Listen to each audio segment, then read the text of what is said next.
What up, brother? Doing good yourself? Pretty good, pretty good. You had a crazy day yesterday. Yeah, We're not crazy gonna day. get into it. We're not getting into it today. Exciting times right now. Yeah, but let's talk about relationships. Relationships, I like it. I Yeah, like it. because you experienced something that I would say is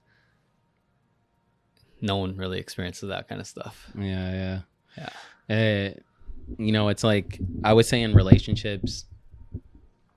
A lot of times your significant other, the person who you're with, who means so much to you. Sometimes in life, things get lost in the noise. And we lose perspective of how much we actually mean to each other. Yeah. And I think that when certain things come up and God forbid certain tragedies happen, is those are the times that we realize that how much everything else doesn't matter, and how much the love that we have for this person is really like the significant thing. But it's crazy, in between that time, when those times don't happen, it's with most relationships or most people, it seems like it's very easy in a relationship to get lost in the noise, get lost in our ego, get lost in ambition, or who knows what. That's true. Yeah. Like there's so many, it's not distractions necessarily, but it's life. Yeah. Right. Yeah. It's just crazy. I don't know when we'll share exactly what happened, Yeah. but it is very, like, there really is no words to describe it. Yeah. And even the feelings. Yeah. Yeah, it's just a situation in which, like, life-threatening situation, but like I said, it's like in those moments you really feel a narrowing of your focus, and you see what really matters to you. And I think if we could always be in that state of mind, without these things happening to us, and always like be in such a state where we are, it's kind of, I guess, like Eckhart Tolle, it speaks about this, the now, be in the now, be in the moment with each other, and really value like every moment that we have with each other. Like that would be optimum, but life gets in the way. That's true. Yeah. But that makes sense. Like to have an attitude of gratitude and actually be conscious and aware, and to be intentional with your love, right? So if you're in a relationship, then being able to actually put at the forefront of your mind that love is the number one thing. It is, actually. Yeah. Once you shared that experience with me, and I just, bro, I had no idea how to react, I had no idea how to respond, but everything's okay. But this, the perspective shift is just tremendous. Yeah. It's like right now, like I feel like in today's society, there's a lot of stuff that is pushing certain narratives, and it is it's funny that I was watching this Black Mirror episode, and there was an episode where they went into a simulation, and I forgot exactly what happened, but there was all these things that were preventing them from being together. And I remember one of the things he said in there, he said, ever since we entered this place, something's been trying to keep us apart. And I think like that's the analogy of life, actually. It's like love is something that you have to hold onto. It's something that you have to fight for. If you let it, life will take it from you. So I think it's something that's really valuable. Isn't there like something that Madame Blavatsky said? Is that related to it? Where she said that you have to, like, no matter what you're pursuing, whether it's relationship, whether it's your ambition levels, your goals, anything that you are trying to manifest into this reality, like there's a cost you have to pay, or there's a price that you have to pay. Oh, I think you're talking about the one where she said anytime you're trying to manifest something, there'll be opposing energies pulling at you, negative and positive. And if you're not careful, it'll crack you, actually. Oh, yeah. That's completely. It's kind of like if you like a cup or a glass, if you were to take that glass and like freeze it really quickly and then heat it up, it'll crack. Yeah, sometimes the temperature change will crack it. Well, humans are similar, according to what her belief was, that on a mind, if there is a strong emotional shifts and bidirectional, like you get extremely happy or extremely sad, and you're experiencing all these like extreme emotions too quickly, if you're not ready for it, it'll actually break you. Yeah, got it. So then when it comes to like love though, because I don't know why it reminded me of that, or of those lessons or that belief. That's interesting, actually. Yeah, because the thing is, like, if there is opposing forces, such as, like when you're fighting for love, right? Like in a relationship, like if you ever get into an argument with like your significant other, right? Well, there is an opposing force that either may have caused that or is present for that. And so then the two people in that relationship, like they can either fight for it, they can either fight for the relationship, they can fight for the love and hold on to it, or, they go their separate ways, right? That's true. That was kind of like how it reminded me of, that belief. I think that's true, actually. I think that's true. What do you think is the biggest challenge, like in relationships, like, or like your relationship or past relationships that you've had? Like, what do you feel like is the biggest challenge people have to overcome? I feel like it's self-awareness. Yeah. But the reason why I say that's because, like, for one, I truly believe that who you attract in your life is because of what you were reflecting out. It's who you were reflecting out. Oh, right? Wow. It's like the mirror. So whatever, like I was listening to the book, The Secret, right? The Law of Attraction. And it talks about how thoughts are things. And they say that whatever you think about, you bring about. And so, so when it comes to relationships, I feel like it's the same thing, because like attracts like. Who you associate with is who you become. And there's another quote, your vibe attracts your tribe. So whatever vibe or frequency or energy you're emitting to the world, the thoughts that you're emitting to the world, you will naturally attract all that back. And so I know that there's other layers to it, such as karma, and then there's merit, and then there's all these other, factors that dictate or that present your life to you. But I feel that, one of the number one things, at least in my opinion, is the lack of self-awareness that majority of people may have or may be experiencing. And for me, like, that was for sure what I experienced with Crystal when I first entered her life. For whatever reason, we got connected, and it just happened that everything is, we're meant to be together. That's what I believe. That's what she believes. We have a family together. We're doing life together. All of our passions are aligned, such as business adventures, such as, our mindset. Yeah, the principles that we establish, everything. But in the very beginning, I felt like I was vibrating at a very, very low frequency. I was in like very low vibrations, because when I met her, I was at rock bottom in my life. Oh, wow. Yeah. But I didn't know this, but she was at a rock bottom moment in her life as well. So that may be one layer of like attracts like, right? Oh, that's interesting, actually. That's interesting. Yeah. But I believe that. Yeah. What you're saying reminds me of something I heard Tony Robbins say like years ago. He was saying like people always they talk to me about, they want to manifest this type of person. They want a person who's loyal. They want a person who's truthful. They want a person who works out every day. They want a person, and they were like, write all those things down. Write all the things down that you want to see in a person. You want to see in a mate, the perfect mate for you. He was like, now take that list and go into the mirror. Bro, when he said that, I was just like, wow. It's so that's true. Deep, actually. Because people do that. They're like, yo, I want all these things. But then it's like, if you actually take that list and look in the mirror, like, do I actually instill any of these things on the list? How many of these things on the list do I instill? Bro. And how can you attract someone that you want to attract into your life if you yourself aren't embodying the same things? Exactly. Actually? Yeah. I want all these things, like this mythical like being who's so perfect. But are you, like, the question is, are you doing the work? Right. Exactly. Yeah. And that's the truth though, because so there's that quote, right? Who you associate with is who you become.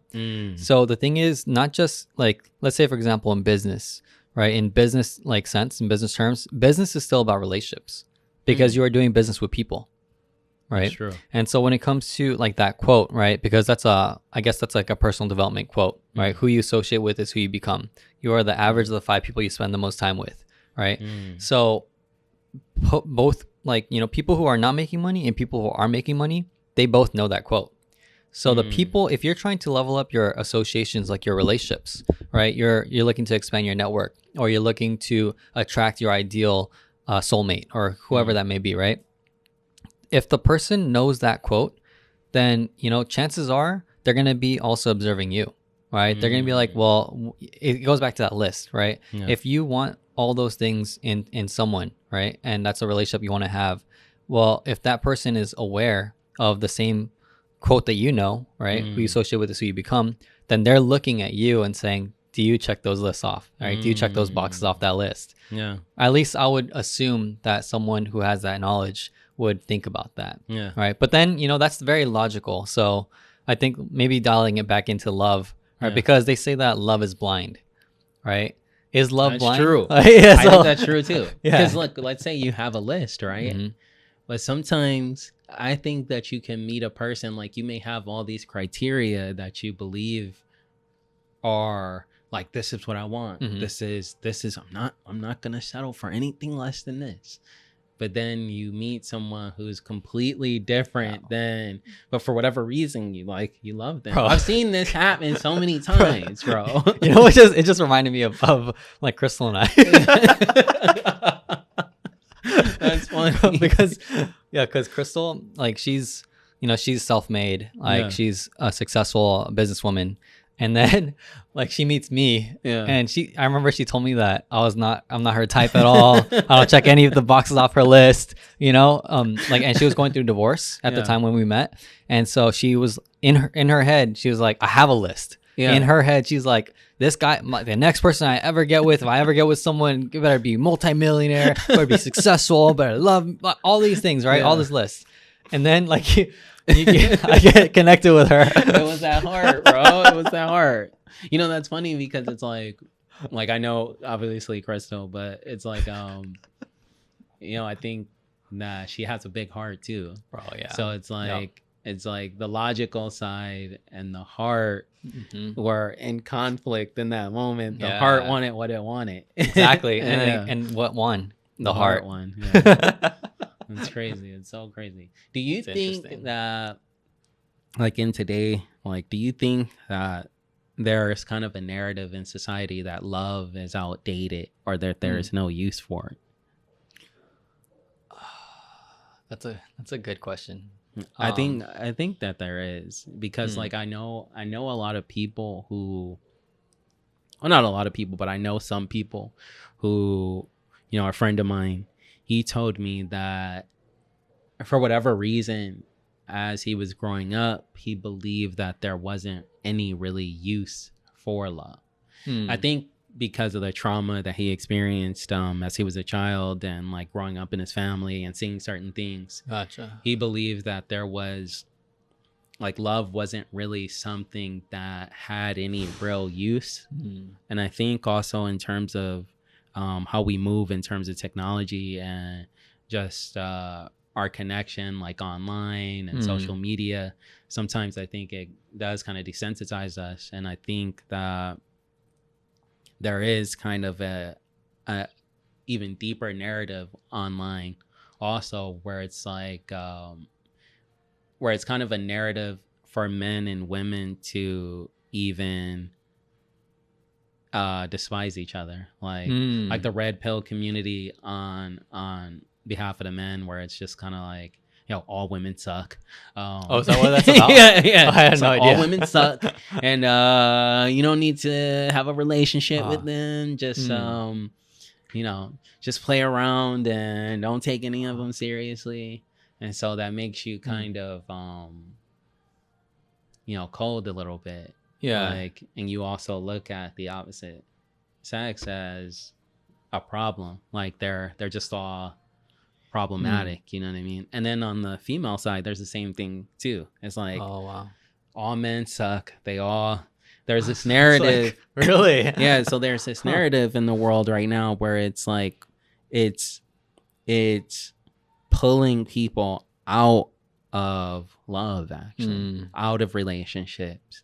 If you think about it, it's easier to do that for some people if they, because let's say, for example, most people, they want to meet a love, but if they believe that they can't, then it's easier if you're getting this narrative online where it's just like, oh yeah, that's because all women suck. Yeah. Oh, I see. It's like the cognitive biases. Yeah. It's like reinforcing that belief. All men suck. That's why. You know what I mean? Yeah. So it's like, so it's like this. Interesting. It's like this thing in the world right now where it's just like, even before, not only do you have the destructive forces in a relationship that's trying to pull you apart, but now you have them even before it's even getting to a relationship where it's already programming the minds of people to, no. Well, that's the thing. I don't need no man. Yeah, but see that? I don't need no woman. Bro, I think that what can overcome that is self-awareness. Right? Mm. Because how self-aware is someone who fully believes in something that they're part of the crowd. Like they're just following what other people are saying. Because that's the biases, right? The social proof. Like if you already are telling yourself a certain story or a certain narrative in your head, and then now you are looking for confirmation for that belief, and then you so happen to find this group or that narrative out there, then that just reinforces exactly what you're already telling yourself. Yeah. So, but what if we do this? Like, what if instead of believing in that, we say, you know what? Like, I'm open to receiving new information. I'm open to a different path. Like, I do believe that there is love out there in the world. Why? What can I look for that will confirm that? Right? I think it's more about there's so much noise in the world that is confirming so many different other narratives based on what you're already telling yourself.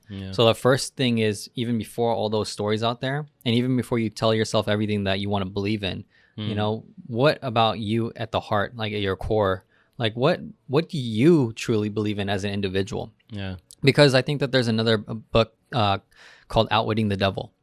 Yeah, right? I love that book. Actually. Yeah, and so that book right there, they talk about how the devil is always trying to divide. They're always trying to pull apart. They're always saying, like, if a thinking man or a thinking woman is someone that I can't mess with because they are self-aware. Yeah. Right? But if you look at it, right, if people are trying to confirm all these other different beliefs simply because it's the easier way or it's the easier path for them, or they've been through certain traumas, or before, during, and after, right? Yeah. Like beginning, middle, and end. Like no matter what situation or relationship that was in, at the end of the day, like you still have a choice. Yeah. That's why I believe in. I believe that every single person has a choice, and that first step though starts with self-awareness, because now you are activating the conscious. You're becoming more aware. You're becoming more conscious of what you yourself as an individual truly wants, truly desires, and instead of being a follower, you can actually become a leader. You can activate the leadership within,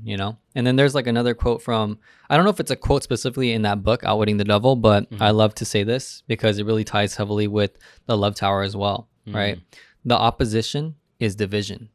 And so every single thing that's out there, it's going for division, right? Like what we're talking about right now, like the narratives of those communities, or the stories that whoever is saying, right? Like that right there is opposition. That's causing division. I think I love that you brought up that book, because I think it actually says in that book, that's crazy that you brought that up, because I think it actually says in that book that a couple, like a man and a woman unified, is its greatest enemy. Yeah. It does say that. Dude, think about how powerful that is, bro. I didn't even think of that till you just brought the book up right now. It's like, think about how powerful that is. So you have these two narratives online where it's like, it's kind of like, you know, telling women they don't need men, like you're an independent woman, like no need for them. It's telling men like all women are problems, like you don't need them. And so it's just literally creating the division before they even can get together. It's programming the mind in separation, like you said. But what can defeat that, right? He even talks about it in the book. It's someone who is self-aware, someone who's thinking, someone who is, you know, actually not going and believing whatever is told to them. They're not following the crowd. Like they are being self-aware. They're being independent. They are taking back control into their life. You know, I think that's true. And I think also too, there are things that that people can look to actually to understand that there is a, you know, different side of things. For example, there are studies. There's a study, I think it's from Harvard actually, and they talked about the importance of relationships. And it said that they found that relationships were more important than your genetics in terms of your aging, actually. Oh, what? Yeah. Your relationships that you have in your life are actually more important than your genetics in terms of aging and wellness.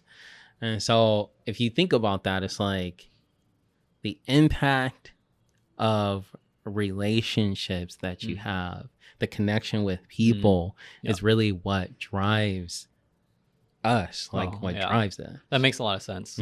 Like we are a like social like species, you know what I mean? Like there was another study, and it was pregnant women during birth. When they hold their partner's hand, they actually experience less pain. Oh yeah. And so there, it's just like a little thing you can see again. It's a connection that you can even give that analogy for life, I think, where it's like I think I've experienced that with my wife, actually. It's like the more, you know, when we go through difficult times, the fact that you have someone to go through it together, you know, it diminishes some of the pain because you have someone who has your back as well. It's a partner. Yeah. I remember you telling me that in marriage, you are not choosing a person that you want to spend the rest of your life with through all the happy times. You're choosing a partner that you're going to go through life with through all the suffering, right? I forget the exact quote, but who you want to struggle with. Like you're choosing a person who you want to struggle with. You're going to struggle no matter what. There's no perfect. That's the problem. It's like people think that there's going to be a perfect relationship. There's not going to be any struggles. Like the grass is always greener on the other side. It's like, oh, you know, I could go over there. I probably won't have these problems. You're just going to go over there and experience new problems. Yeah, exactly. So it's like if you think about it, like we're being sold this idea that like this relationship has to be perfect. There's going to be no problems. And then when you experience any problems in the relationship, then you're like, I could get out of this and go somewhere else, actually. Yeah. There's also like this, you know, whenever someone is experiencing like a relationship problem, you know, who do you run to? Right? And then the people that you run to, are they supporting you, or are they fighting for your relationship by supporting your partner? Right? Because I think that it's so easy to run to a group if you're not self-aware, for one, like and you are truly, your intention is not aligned with what you truly want with your heart. Like, so for example, if you like, whenever Crystal and I, if we ever get into an argument or you know, a debate or something that is causing division, right? I'm just gonna make it super simple. Then who do I run to? Right? I run to the people that love us. I run to the people that they, like, I already know, and Crystal knows that they have our back, that they are for us to be together. Yeah. That's just part of being self-aware, and also part of building like a support system around our relationship, because we chose to do life together. Yeah. So it would be like if you if you got some single friend or something like that, and they're just like, man, forget her. That's like, yeah. So then that's the opposite, right? Like that's Yeah. the opposite of, you know, being wise. That's the Mm. opposite of being intentional with you, what you want, you know. It's the opposite of unity, right? Because the division, opposition is division, right? That's true. So if you are supporting your relationship by, and you know, enlisting help from people that don't support your relationship, then that's just completely, you know, it doesn't make any sense. That's true. But that's a tactic. I think that's not even, I've never heard anyone like really discuss that. That's like, true, actually. That's true. You don't hear that a lot, of the support system in the relationship that you as a couple have. Yeah. Because I know for a fact that there are people out there that they've experienced, you know, even like through friendships, right? Like not even just like a romantic relationship, but just friendships in general. Like when two best friends fight and then they're in a group of friends and then, you know, their friends are like, you guys just got to say sorry. You got to make it up. Like, you know, like you guys are best friends. Like, you know, like it's that's a support system. Like that's a really good analogy for the situation, actually, if you think about it. It's like you need a supporting system of people who are supporting when things are, you know, not going well, and help bring it back together. Yeah, it's like the glue. It's because if relationships are, you know, they're everything. The connection is everything in this world. And even if like with that study from Harvard, they're saying that your relationships are stronger than your genetics. Yeah. Then to me, like, I don't know much about the science, right? But that makes so much sense, where if you're doing life every single day with certain people, or the people that you're closest to, like proximity is power. Yeah. So everything that you are seeing, you're observing, like you're absorbing that, and then you are emulating it to a certain extent, unless you are self-aware, right? Exactly. Why do you think in the West, in America, for example, like what reasons do you think there's such a high rate of failure for relationships or marriages specifically? Like in the West, for example, the divorce rate is 40 to 50%. I think like in countries that do like arranged marriages, like India, I mean, this seems crazy to me, but it's like the divorce rate is like around 1%, actually. Oh wow. Yeah. So you have That's wild. America, which is 40 to 50%, and then a country that has arranged marriages, 1%. Wow. But maybe, you know, I'm sure there's underlining stuff. Maybe like there's laws that makes it more difficult for divorce there or something like that. But I do think that even worldwide, the divorce rate for arranged marriages is around 6%. That's So interesting. 6% compared to 40 to 50%. Yeah. Actually, that's a huge difference. Yeah. And those are relationships where they're not choosing each other, the choices made for them. And doesn't that blow you away? Yeah, Like, it does. You would think that it would be completely opposite. Yeah, but but it's not the case. Yeah. So there must be Wow. something in the West that, in terms of our mindset, the narratives we have, that is creating like such a division where 40 to 50% of us like won't make it in terms of the relationship. And then it's probably even increasing as things keep on going. Yeah. I feel like it's like we kind of have like a consumer thinking, but with people now. Oh, interesting. Yeah. So it's like just like goods and services, how we consume. I think with people, there's a similar thing where it's just like with social media, with Tinder and all these like apps where you swipe to the next person, to the next person. So it's kind of like, if this person's not perfect, there's any flaw, send it back. Oh, I see. It's because of the options. Like there's like before technology, there was like how many resources did you really have? Like how many options could you have? Exactly. Now it's kind of like there is no more scarcity. I seen this guy who told me, what do you think about this? I was talking to a friend and he was telling me, man, he was like, dating's so hard right now, bro. When was this? like a year ago, like a Oh, friend so of it's mine. recent. So Yeah, he was having a conversation with me. He was saying, I was like, bro, dating's so hard. He's like, like all the girls like talk to, like, bro, they got like freaking 5,000 followers, 10,000 followers following them. Like, he's like, they're like little celebrities, and it's hard to, get people's attention. And he's just like, for a guy, he was just speaking about how difficult it is. But maybe that's just I'm wondering, is it just the tool that he's using to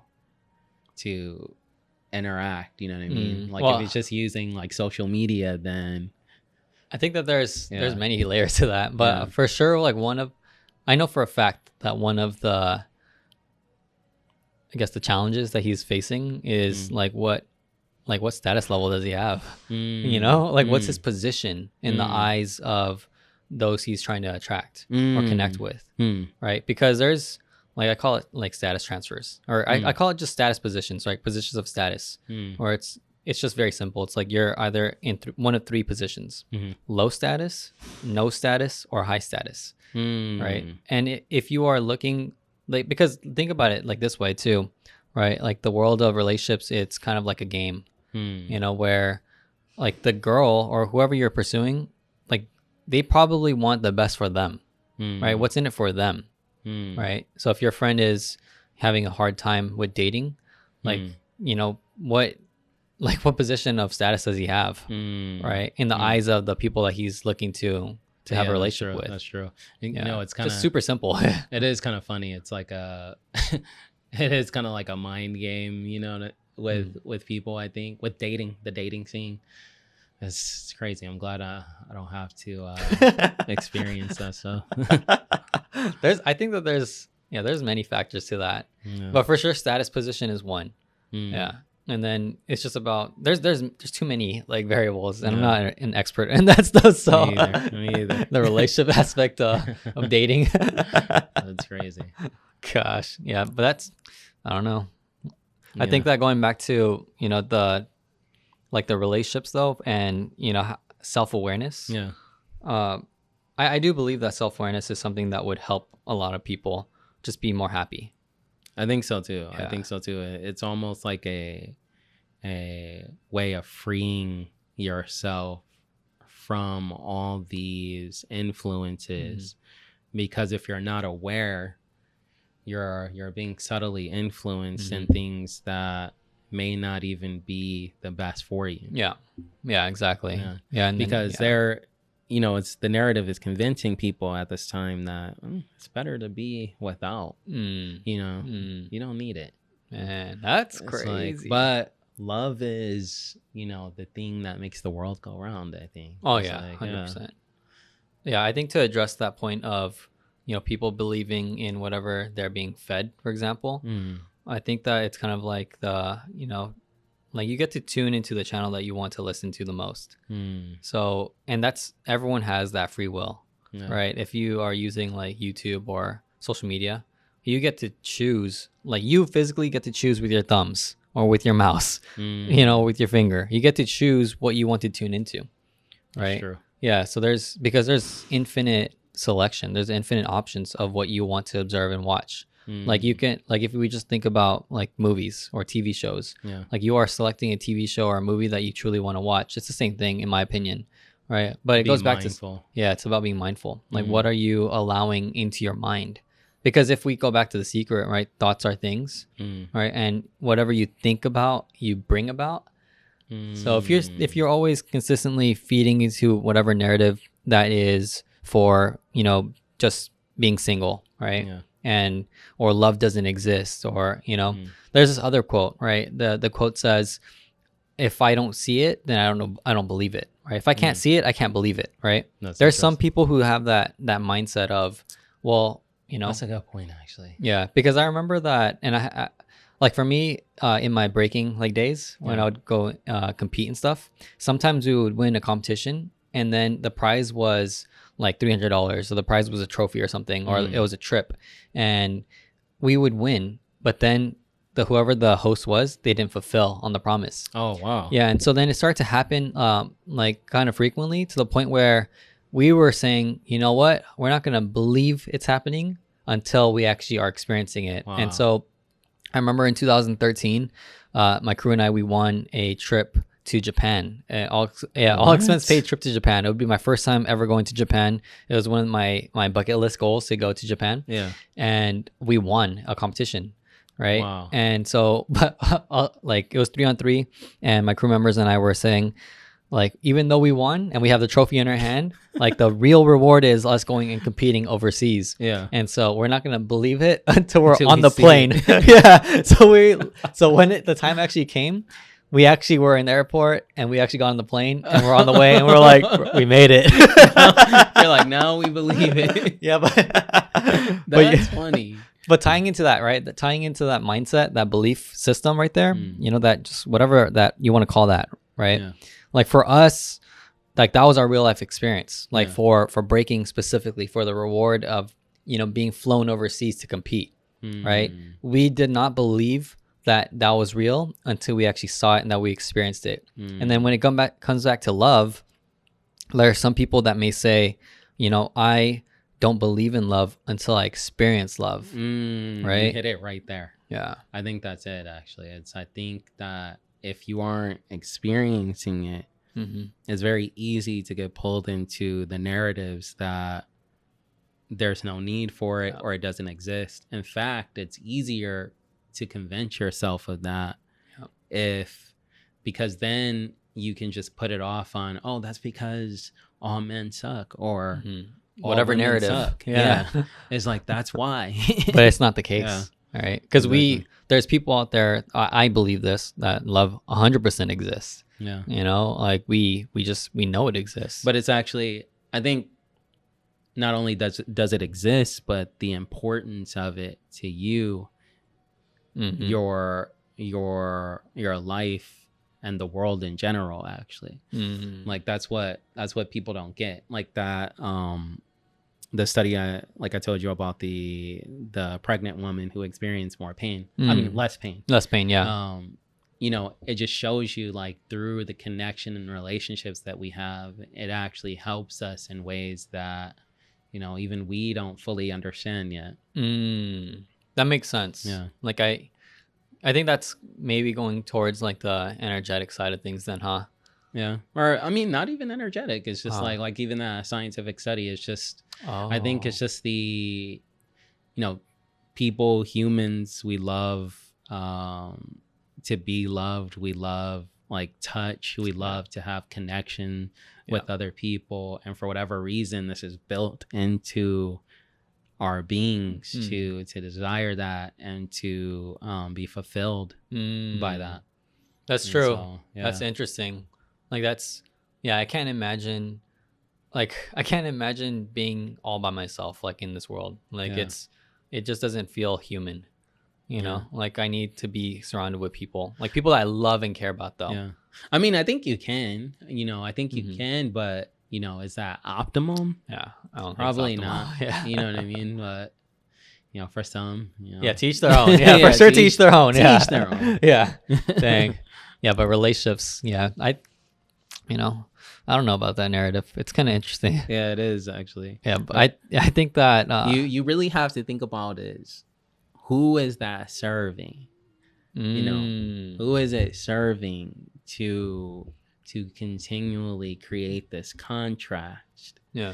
You know, there's this thing called the Hegelian dialect where it's like where you create division between two parties.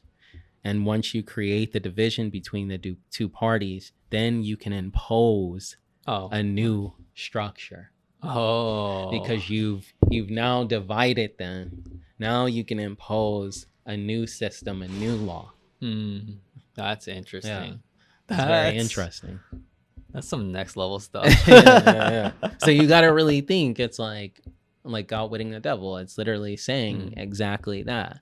The greatest weapon is to take two partners and pull them apart. Yeah, like two minds together. That's what it says in the book. Two minds. Yeah. Two minds together is its greatest enemy. That's right. Yeah, two Like, thinking minds. Yep. bro, we gotta post that in our chat today, bro. Okay, yeah, let's do Bro, it. we gotta post that in the chat. It's true, Yeah. but it's true though. It's yeah. Again, it goes back to the there's many tools I think that we have available for one, but to be aware of them is one thing, and then to be self-aware is another, and then to actually do the work, like being willing to do the work, to be coachable, to be a student. Tools of love. Tools of love. Yeah. Tools of love is we do need to, it is a whether you want to call it a spiritual battle or whatever, we do need to be aware and to just in our awareness be able to defend our minds and our consciousness so that we can continue to save love. That's true. Yeah, I think that there needs to be more people out there who are actually fighting for love. Yeah, I think that there's already enough people fighting for the opposite. Yeah. And it just, what I can predict, or what I'm observing in the current market for social media at least, is that there is a boom in people being louder for love, people being louder for kindness, for unity, for compassion. Whenever there's crisis, like what I see, like the crisis really kind of activates people to say, you know what, this is not right, right? They fight for love, they fight for compassion, they fight for unity, they fight for kindness. They are fighting for people they don't even know about. They just see people in pain, and they are posting on their social media, like, support this, donate here, like, do this, like, how can we solve this problem? But at the end of the day, it's like people create problems, right? There's a saying that I love is the foundation of all philanthropy and acts of kindness. Yeah. Like, I think that's true. It is, like, whether you are supporting hungry children or needy animals, those are really acts of love, actually. 100%. Yeah. Like, otherwise, why would you do it? Exactly. Right. There's, at the core intention, I truly believe that is love. Like, otherwise, I don't think people would do it. And then there's like this other quote, right? They say that people would do more for those they love than themselves. That's true. Right? I think that's true. Yeah. Like, you would actually, like, you would push yourself beyond your own limits for someone else. Yet when it comes to yourself, sometimes there's a challenge for whatever reason. And maybe that's the secret right there, is like, wow. Your highest self, like, I really believe that your highest self can only come sometimes through the growth of a relationship with someone else who mirrors you. Because if you think about it, like, the more than any self-help book, than any guru, I think a relationship of two people who really want to move towards the same goals and the same life, I think that like, when two people get together, there's what I call defilement, or you can think of it as imperfections. And so when two people get together, we each have a certain set of imperfections, and these are the things that cause conflict and difficulties in a relationship. And so you can think of it in terms of alchemy. You're refining two different substances to their highest potential and highest quality, and then you unify them to create something greater. And so this is literally what you look at the yin and yang symbol, the black and the white. Yeah, it is the opposite, that, and the balance between them, that actually creates the true power. Oh, yeah, that's like, it just reminds me of like power couples. Like, there is people in the world that, like, other people say that they're a power couple, right? Or think of this is, there's never a president, like, we've never had a female president, right? Yeah, but there's never been a president who wasn't married. Yeah. That's interesting. Isn't that interesting? Yeah. They always have to have the validation of a female. Yep, that's right. So it's like people will think that the male energy is the one that's dominating, that has all the power. But if you think about it, it's not quite exactly true. The feminine energy has its power is more subtle, but equal at the same time. And so it's without the validation of the female, the male can't rise to power to its true potential. That makes sense. Yeah, there's a lot to unpack on that. Yeah, isn't that crazy? That's interesting. It's a crazy place. The world's a crazy place. What do you think in the next like 90 to let's say 18 months? Like what do you think is going to be like the biggest shift in, let's just say, relationships? If there is going to be even a big shift in relationships, like, I don't know. I think that it'll probably continue to move in the same direction. Hopefully, more balance comes in terms of, bringing more love into the world. People connecting on a deeper level. Yeah. I think it could go either way. It just depends on how people choose what path we choose to go down. True. I believe that. Like we all have the power and capability to choose what we want, like in our life. Yeah. Not necessarily like, I don't even, this can be extended to anything, but relationship wise specifically, like I think that there's people that need to really be aware, or at least I needed to be aware of this, is that, this is what Crystal says, the relationship that you have with your partner is a reflection of the relationship that you have with yourself. And so more people need to have a really good relationship with themselves, even prior to a relationship with a partner. That's deep, actually. Yeah. That goes back to self-awareness. Yeah, I think that's true. That's that goes back to the mirror thing too. Yeah. Yep. Like refining the self before you can, like, I really like to think of it in terms of like alchemy. I like to study a lot of alchemy. And so it is like you are transmuting yourself, and especially when two separate materials are unified to make something even greater, like that's what you're doing in a relationship. That's like true. Like in my relationship, I know that there are certain things that I wouldn't be able to do without her, and certain things she couldn't do without me. That's true. Yeah. And it's through the unification that something like new was born, like where you are an entity within itself. That makes sense. Yeah. It reminds me of anything related to business too. It's like that quote: if you want to go fast, go alone, but if you want to go far, go together. Dude, I love that. Yeah, like the relationship, like a couple, like that's a team. It's a team effort. It's like you have to be 100% in for your partner, and they have to be 100% in for you. If you think about it, like even take it out of the spiritual, you just think about it in terms of the physical. It's like two minds are better than one. Oh, facts. No matter what. It's true. Like if you got two people focusing on the same thing, the same direction at the same time, like you can't beat that. Yeah, you can't beat that. Yeah. It's very true. I think, that's I have no words for that. Wow, that's interesting. That's crazy. I think I know what you're gonna say. I was like, no. That's dope. Relationships, self-awareness. Love it.